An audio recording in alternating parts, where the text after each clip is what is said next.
Pada kesempatan kali ini kita akan membahas menanam kangkung dengan aneka media tanam ya yang mungkin bisa kita pergunakan. Kita menggunakan benih kangkung yang 1 kilo ini ya biar murah, 1 kilonya 50.000. Kita rendam dengan air hangat ya, tujuannya untuk membangunkan atau menumbuhkan benih, melunakkan dinding benih, menghilangkan kotoran atau jamur, kemudian menyeleksi benih mana yang kurang bagus ya. Jadi benih yang mengambang itu benih yang kurang bagus, jadi bisa kita buang aja karena tidak mungkin tumbuh ya, seperti itulah.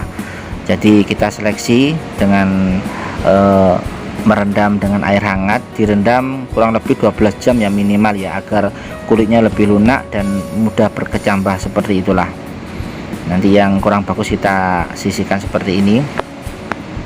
Setelah perendaman 12 jam hasilnya seperti ini ya, lebih lunak, kemudian kulitnya mulai pecah-pecah ya, jadi mudah berkecambah nanti.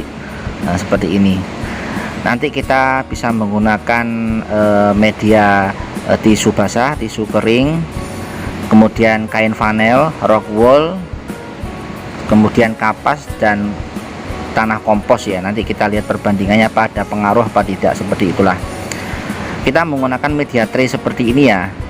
Kalau biasanya diperlukan untuk pembenihan, tapi nanti kita gunakan di samping pembenihan juga pertumbuhannya. Jadi perlu kita lubangi pot-pot traynya dengan menggunakan solder agar nanti akar-akarnya lebih mudah tumbuh, seperti itulah, untuk menghisap cairan pupuk abimiknya, seperti itulah. Sudah kita lubangi seperti ini hasilnya ya, jadi lebih bebas nanti pergerakan akar-akar dari kangkung tersebut. Nah, ini kain vanelnya kita taruh di sini, nah, selembar aja nggak apa-apa. Kemudian selanjutnya kita pergunakan tisu basah. Ini tisu basah beda dengan tisu kering ya. Kalau tisu basah agak berserat jadi tidak mudah robek. Kemudian kita pergunakan kapas, nah, seperti ini kapas. Kita gunakan kapas lagi yang sebagian ya, jadi ada yang double, ada yang cuma satu ya. Kemudian kita gunakan tisu basah. Nanti kita lihat apakah ada pengaruhnya apa tidak dalam pertumbuhan kangkung ya. Jadi tidak hanya menggunakan tanah ya, tapi apapun media sebenarnya bisa ya, karena hanya untuk berpijak, seperti itulah. Ini rock wool seperti ini. Nah, jadi tidak harus tanah, tidak harus rock wool ya, apapun tanah, rock wool tidak harus ya, bisa menggunakan kapas, tisu dan lain sebagainya ya. Yang penting tanamannya bisa untuk berpijak medianya. Ini setelah selesai semua seperti ini ya, sudah kita tata rapi. Nanti kita tinggal semprot gini biar agak basah medianya. Terus setelah basah merata, baru nanti bisa kita berikan benih ya untuk perkembangbiakannya. Satu pot diisi 10 aja ya, ini untuk percobaan. Tapi sebenarnya yang paling bagus satu pot satu tanaman, itu yang paling bagus. Jangan seperti ini 10 ya, cuma ini percobaan aja.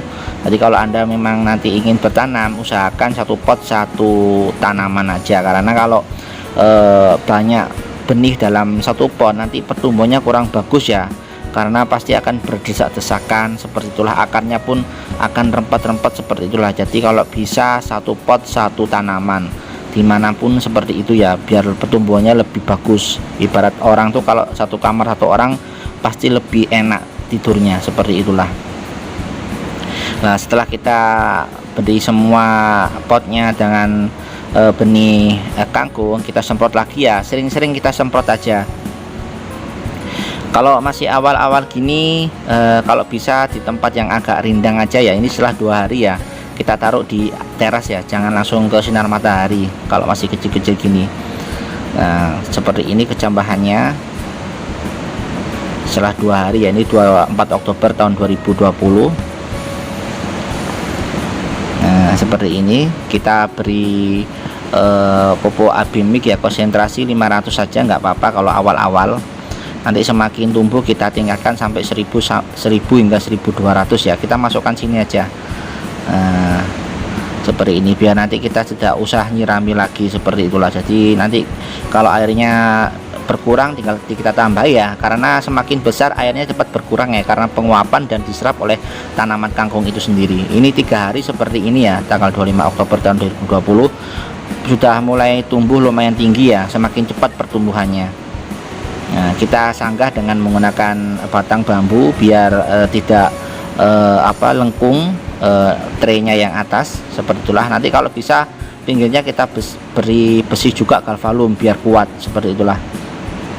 Nah, airnya seperti ini, akarnya sudah mulai tumbuh ya, sedikit demi sedikit ya, ketemu pupuk semakin tumbuh subur, akarnya putih berserabut, seperti itulah. Kita sering-sering semprot aja kalau masih kecil seperti ini biar segar dan lembab. Ini 4 hari setelah tanam, tanggal 26 Oktober tahun 2020, semakin rimbun. Ternyata semua media bisa tumbuh ya, baik kapas, terus tisu basah, tisu kering, kain fanel. Nah, itu semuanya bisa tumbuh ternyata. Nah, seperti ini akarnya semakin banyak ya, hanya 4 hari akarnya sudah tumbuh subur ya. Nah, kalau seperti ini sudah bisa dijemur full nggak apa-apa ya, karena akarnya sudah banyak dan juga sudah tumbuhannya sudah tinggi. Terus kita tambahi AB mix ya, kita naikkan konsentrasinya sampai 800-an nggak apa-apa ya. Nah, nanti agak tinggi lagi baru kita naikkan lagi menjadi 1000-an. Nah, seperti ini ya, akarnya semakin panjang-panjang, semakin hari akarnya semakin banyak ya. Ini sudah 800-an kita naikkan. Nah, ini tentu traynya semakin berat bebannya ya, karena tanamannya semakin banyak. Kalau bisa cairannya kita beri itu ya, pembasmi nyamuk ya, abate ya, agar tidak ada jentik nyamuk yang tinggal di cairan pupuk AB mix kita di sistem wick ya. Jadi sistem wick wajib dikasih bubuk abate agar cairan tidak dipergunakan nyamuk untuk bertumbuh kembang biak ya. Ini 6 hari setelah tanam, tanggal 28 Oktober tahun 2020, akarnya semakin banyak, semakin putih, semakin banyak, semakin berserabut. Nah, ini kita tingkatkan menjadi 1000 ppm ya, karena sudah besar. Jadi biar cepat kita pindah saja. Nah, seperti inilah. Ini awalnya kalau nggak dikasih benih serbuk abate, hasilnya kadang kotor ya, seperti ini ya. Nah, ada jentik-jentiknya dalam seminggu, harus kita kasih abate biar nggak ada jentik nyamuk, seperti itulah.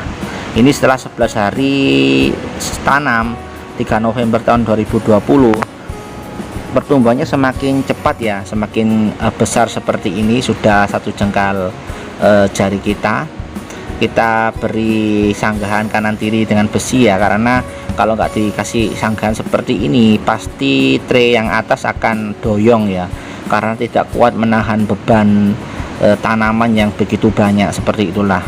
Kalau airnya kurang bisa kita tambahi ya pupuknya, seperti itulah, karena semakin besar sehari bisa menghabiskan 2 liter cairan ya, karena tanamannya begitu banyak dan lebat ya. Jadi penggunaan pupuknya juga lumayan banyak ya, di samping kalau kena penguapan juga, seperti itulah. Kita juga sering-sering mengecek apakah ada binatang-binatang hamba pengganggu. Kalau ada kita tangkap dan kita bunuh saja ya, baik kumbang, ulat, belalang dan lain sebagainya ya. Ini tanggal 6 November. Akarnya semakin banyak ya, semakin berserabut putih, itu menandakan akarnya sehat ya. Kalau abatenya kurang ditambahi aja ya, kalau masih ada jentik-jentik nyamuk, seperti itulah. Jangan lupa disemprot biar tambah segar, dan kalau ada binatang biar binatangnya keluar sehingga bisa kita tangkap ya, karena binatang hama semakin hari semakin banyak.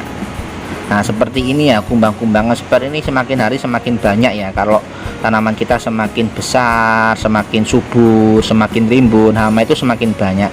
Jadi kita kalau bisa tiap hari, baik pagi ataupun siang, sore, kalau ada binatang langsung kita tangkap ya, kita bunuh aja biar enggak memakan tanaman kita ya, karena pertumbuhannya semakin cepat hama-hama itu, seperti itulah. Ini berbagai macam hama ya, kutu-kutuan, nanti ada lalat buah juga, belalang, kumbang dan lain sebagainya, sangat beraneka macam binatang yang menyerang tanaman kita ya. Jadi harus kita tangkapi satu persatu secara manual tanpa menggunakan pestisida. Jadi memang betul-betul organik ya, hanya pupuknya aja yang menggunakan pupuk kimia, cuma daun-daunnya kan aman karena pupuknya sudah diolah menjadi nutrisi oleh tumbuhan. Ini 17 hari setelah tanam, yaitu tanggal 9 November 2020, sudah semakin besar dan semakin rimbunnya. Nanti kalau sudah 3 minggu atau 21 hari siap kita panen ya. Kita bisa lihat akarnya semakin rimbun, menandakan bahwasanya tanamannya tumbuh subur. Pokoknya sering-sering mengecek aja apakah ada hama-hama yang menyerang tanaman kita. Kalau ada, nanti kita musnahkan ya, agar tidak merusak tumbuhan kita yang lainnya. Seperti itulah, karena dari ke hari hama itu semakin banyak, seperti itulah. Nah, ini pada panen pertama sudah 21 hari atau 3 minggu. Pada tanggal 13 November kita akan tanam ya. Kalau bisa tanamnya waktu pagi hari ataupun sore hari ya, yang dingin.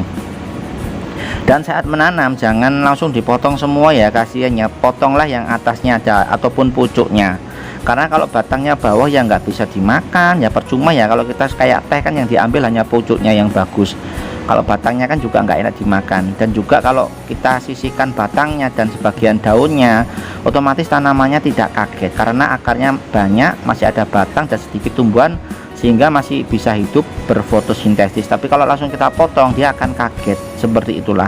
Jadi kita potong atasnya aja, karena juga kalau dimakan, yang kita makan hanya bagian atasnya saja ya, yang bagian batang bawah juga nggak enak dimakan. Jadi kalau kita motong harusnya bagian atasnya aja atau pucuknya aja, jadi biar bisa tetap tumbuh. Nah, ini bekas panenan kayak gini ya. Ini yang bagian pucuknya sudah kita panen, nanti kita timbang kira-kira berapa beratnya ya. Ini memang masih seger-seger, hijau-hijau, jarang kena kuman. Panen pertama ini kita timbang menghasilkan 475 gram ya. Nah, seperti ini betul-betul pucuknya bisa untuk satu piring makanan ya, untuk porsi 2 orang sudah lumayan cukup. Lah, ini sisanya seperti ini ya, yang setelah kita panen 2 hari setelah panen ya. Panen pertama tanggal 15 November tahun 2020 seperti ini. Nah, masih bisa tumbuh berkembang karena daunnya masih ada, batangnya juga ada, akarnya pun juga masih ada. Jadi nanti bisa melanjutkan perkembangbiakan hingga panen berikutnya. Kangkung bisa panen sampai 10 kali ya, tapi semakin banyak panen kualitasnya justru semakin menurun ya. Ini kalau yang tanaman satu benih satu, tumbuhnya bisa ke atas dan bisa bercabang. Kalau yang rempet-rempet kayak yang kita tanam tadi, itu batangnya kecil-kecil dan pertumbuhannya kurang bagus. Jadi memang kita sarankan satu pot itu cukup diisi oleh satu tanaman saja ya, biar pertumbuhannya bagus, seperti itulah. Nah, ini 7 hari setelah panen pertama ya, 20 November tahun 2020, seperti ini sudah rimbun lagi ya. Dalam seminggu tanaman kita yang sudah kita panen pada panen pertama sudah rimbun lagi. Nah, tapi kita nunggu 2 minggu aja panennya biar lebih lebat ya, seperti itulah. Ini akarnya juga sudah banyak lagi. Jadi kangkung ini termasuk tumbuhan yang kuat dan cepat pertumbuhannya ya, mirip rumput, seperti itulah. Ini setelah 14 hari ya setelah panen pertama, yaitu panen kedua saat ini ya, tanggal 27 November tahun 2020. Ketinggiannya sudah 40-an senti ya, jadi memang cepat juga ya. Jadi rimbun, yang penting Anda rutin ngasih pupuknya jika sudah berkurang, dan rutin juga menangkapi hama-hama yang menyerang tanaman kita ya, seperti itulah. Nah, ini baknya kita panen lagi ya. Ingat, manennya bagian pucuknya saja, karena kalau batangnya paling bawah juga nggak enak ya. Nanti juga tanamannya biar nggak kaget. Kalau masih kita sisakan batang dan daun, otomatis kalau panen sisanya masih bisa dipakai lagi ya. Beda kalau kita langsung potong bagian pangkal bawah, otomatis kangkungnya akan kaget karena nggak punya batang, nggak punya daun, tapi punya akar. Kalau gini kan nanti sisanya batang masih ada, sisanya sebagian daun juga masih ada, jadi pertumbuhannya masih bagus ya. Ini sudah kita panen kedua, kita timbang ya, kira-kira berapa beratnya. Ini sisanya kayak gini ya, masih banyak ya, kita biarkan aja lah. biar kalau bertumbuh lebih cepat ya, kasihan kalau kita potong pas pangkalnya. Seperti itulah, kita cek ini sekarang panen kedua ini kira-kira kita mendapatkan berapa ya beratnya. Ini juga bisa untuk makan 2 orang sampai 3 orang ya kalau segini, kalau nggak banyak. Nah seperti ini hasilnya ya, bagus-bagus kok, nggak begitu banyak terserang hama. Ini panen kedua ini beratnya 600-an ya, 613 gram. Jadi satu bak kecil ya, lumayan untuk makan, 614 gram. Nah seperti ini bisa kita buat makanan. Lah panen ketiga ini 7 hari setelah panen kedua, 4 Desember 2020. Seperti ini ya, kita coba panen seminggu. Yang panen pertama kan 3 minggu setelah tanam, kemudian panen kedua 2 minggu setelah tanam, kemudian panen ketiga seminggu setelah masa panen kedua ya. Jadi perbedaannya yang panen pertama 3 minggu, panen kedua 2 minggu setelah panen pertama, kemudian panen ketiga kita coba seminggu setelah panen kedua ya. Nah, kita coba hasilnya. Jadi ini saya yakin lebih ringan ya, karena cuma seminggu waktu panennya. Nah, kita timbang kira-kira beratnya berapa dalam satu tray. Nah ini ternyata didapatkan berat 445 gram ya, lumayan juga untuk satu porsi piring. Seperti itulah, semoga apa yang kita sampaikan bisa bermanfaat.